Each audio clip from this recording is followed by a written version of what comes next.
Number 3, no one can please God without faith.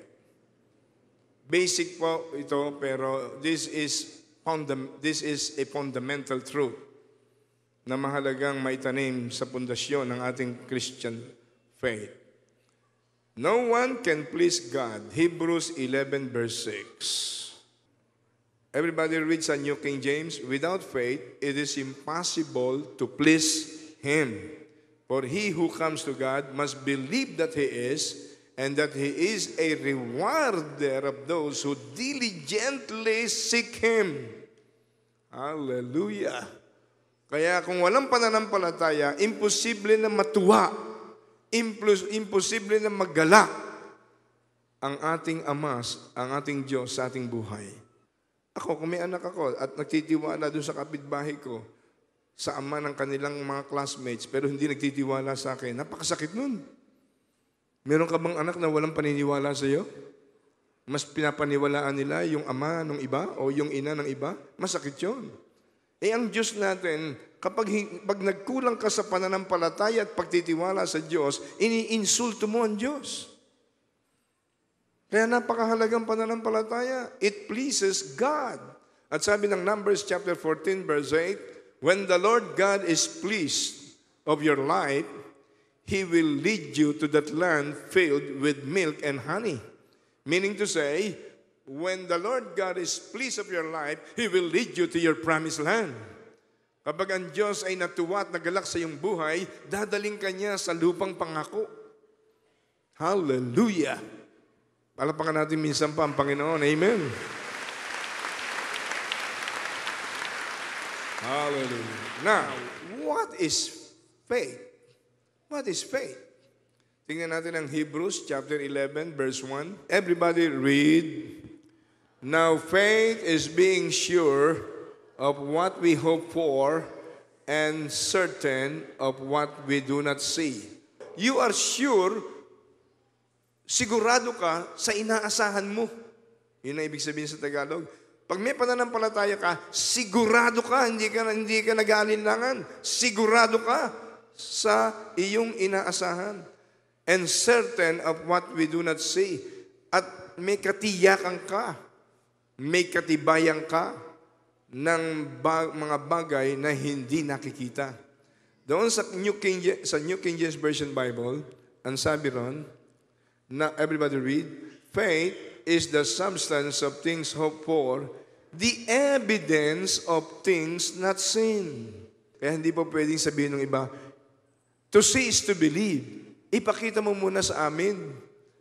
Ipakita mo muna sa amin bago kami manampalataya. Pag nakita mo na, hindi mo na kailangang manampalataya. Sapagkat ang tunay na pananampalataya ay katiyakan ng mga bagay na inaasahan pa lang.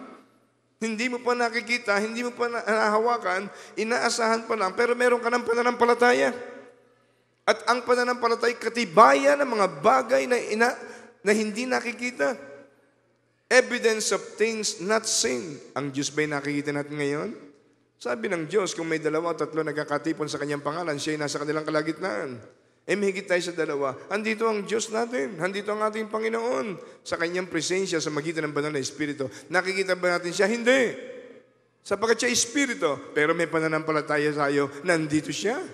Nakikita ka nga niya Dahil mamaya, pupunta tayo sa kanya Hihingi tayo ng pagpapala. Hihingi tayo ng himala. Kung makita niyang wala tayong pananampalataya, makita niya na wala tayong aggressiveness, na talagang nagmamahal tayo sa Kanya passionately, ako man ang Diyos, ba't ko bibigyan yan? Ginagawa lang akong hospital, pag may sakit, pupunta sa akin. Pag wala ng sakit, kinakalimutan ako. Kaya napakahalaga na meron tayong tunay na pananampalataya. At ang pananampalataya ay ebidensya ng mga bagay na hindi nakikita. Ano naman yung hindi pananampalataya? Tingnan niyo, naalala kong bigla yung John chapter 20, yung tinatawag na Thomas faith. Verse 24, now Thomas, called Didymus, one of the 12, was not with the disciples. When Jesus came, so the other disciples told him, we have seen the Lord. But he said to them, unless I see the nail marks in his hands and put my finger where the nails were and put my hand into his side, I will not believe it. A week later, his disciples were in the house again, and Thomas was with them. Though the doors were locked, Jesus came and stood among them and said, "Peace be with you." Then he said, "Thomas, put your finger here. Put your finger here. See my hands. Reach out your hand and put it into my side. Stop doubting and believe." Thomas said to him, "My Lord and my God." Then Jesus told him, "Because you have seen me, you have believed. Blessed are those who have not sinned and yet have believed." Si Thomas po ay isa sa mga 12 disipulo ni Jesus. Nung mabuhay na maguli si Jesus, ang nagpakita sa ilang mga alagad niya. Sinabi ng mga alagad na nakakita kay Jesus na nabuhay na maguli si Jesus, "Tomas, si Jesus, si Lord Jesus, nakita, nabuhay na maguli." Hindi ako naniniwala. Ipakita mo, malibang makita ko ang butas ng kanyang kamay na tinarakan ng pako nung siya mapako sa krus. At makita ko ang butas sa kanyang tagiliran na binutas ng sibat sa krus ng Kalbaryo. Hindi ako maniniwala na siya ay nabuhay na maguli. After few days, merong prayer meeting ang mga disipulo ng Panginoon. Biglang dumating si Jesus. Tumatagos nga siya sa dingding dahil glorified body na, heavenly body, sa kanyang resurrection. Incorruptible body. "Tomas, akin na yung daliri mo. Isuot mo sa aking kamay. Akin na yung kamay mo, isuot mo sa aking sa butas ng aking tagiliran." Sabi ni Tomas, "Oh my Lord, oh my God." Kaya lang siya naniwala kay Jesus. Nakita niya. Ang sabi ni Jesus, "Naniwala ka dahil nakita mo ko. Pero mapalad ang sumasampalataya na nanalig ng hindi nakakakita." Hindi ka nakakita pero sumampalataya ka. Kaya ang faith, the real faith, the true faith is the evidence of things not seen. Amen?